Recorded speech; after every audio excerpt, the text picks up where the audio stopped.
Okay, so this is Sullivan's and Carson Pirie Scott building. It's number 124. And this is a skyscraper that is located in Chicago.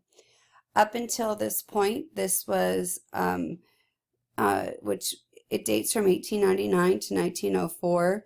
This was considered the tallest building that was functional. And because it was a taller structure, the walls were a little bit thicker. But new materials are used on this as a result of the Industrial Revolution. The new materials include structural steel and concrete reinforced with steel wire, which is stronger than the original materials and allowed buildings to grow with new height.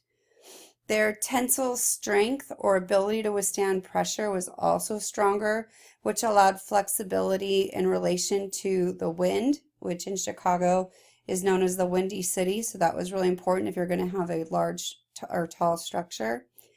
And that also allowed for it to withstand other pressures as well. Another new innovation that was included in this was the electric elevator.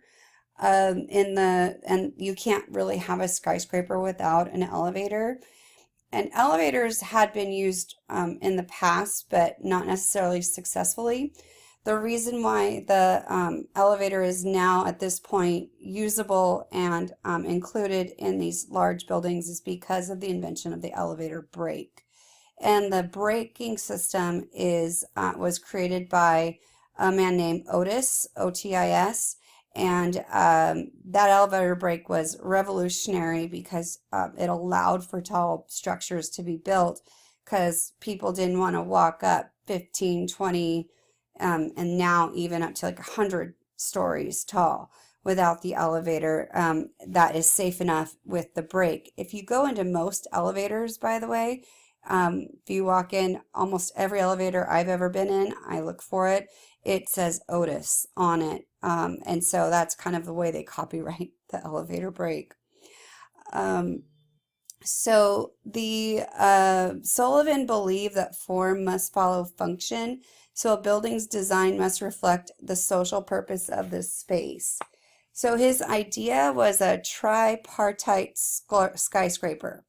So there's supposed to be 3 different levels. The first level must provide easy access to a business. So the first floor was a business floor. This is actually considered the first department store in Chicago.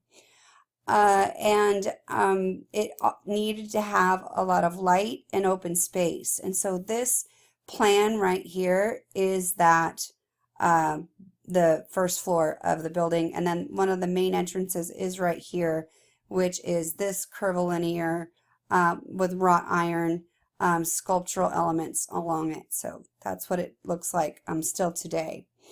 And so let's see. The second story should be was basically a publicly accessed through a stairway.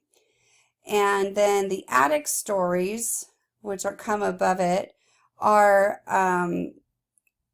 had distinct cornice line to mark its endpoint and set it apart from other buildings in the skyline.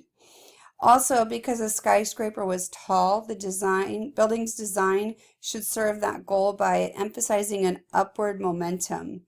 The idea of a huge urban store carrying luxury items for middle and upper class patrons was a new idea in this time period. Before, the way that people were able to get like ready-made goods was through catalogs, kind of like, I don't know, similar to online shopping today, but using mail order to get those goods. To actually just go to a store and buy a ready-made object was revolutionary. And so that is what one of the things the function is for. There's also lower windows that could display the shop's products. So this helps the beginning of window shopping.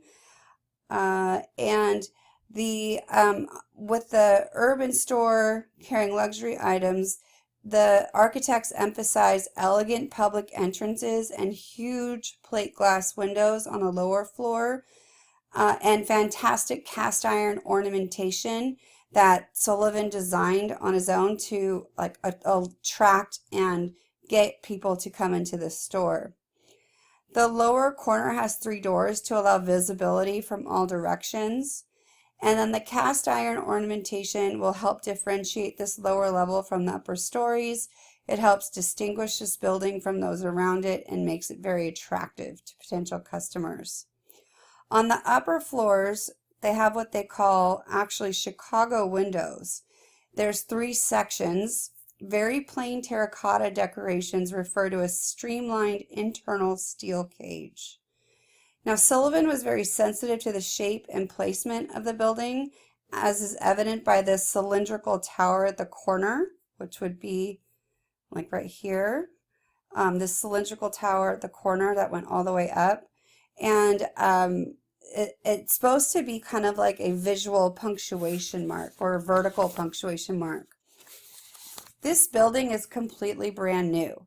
It is avoiding any historical references. We don't see anything that relates to classical neoclassicism or anything else. This is a brand new style of building that includes pieces of Art Nouveau with the wrought iron steel details. And the horizontal emphasis will symbolize continuous flow of floor space. And there's also non-load bearing roll of exterior walls that are held up by an interior framework. And it's still, I mean, the picture you see on the bottom left is like what it looked like at the time. But now it's going to, there's going to be skyscrapers that are taller than that right next to the area from Chicago. But Sullivan's motto is really form follows function, and so that's why this building was built the way that it is. Today, the bottom floor, here's the Carson, Pirie, Scott, Sullivan building. This is what it looks like today, and if you notice, it's a Target at the bottom floor, which I just think is awesome. But notice they've got skyscrapers behind it now that are much higher. Here's a better look at the Chicago windows here and the wrought iron steel. So it's a gorgeous building, but it is now dwarfed by the skyline of Chicago, even though this is the first skyscraper that we're talking about in AP Art History.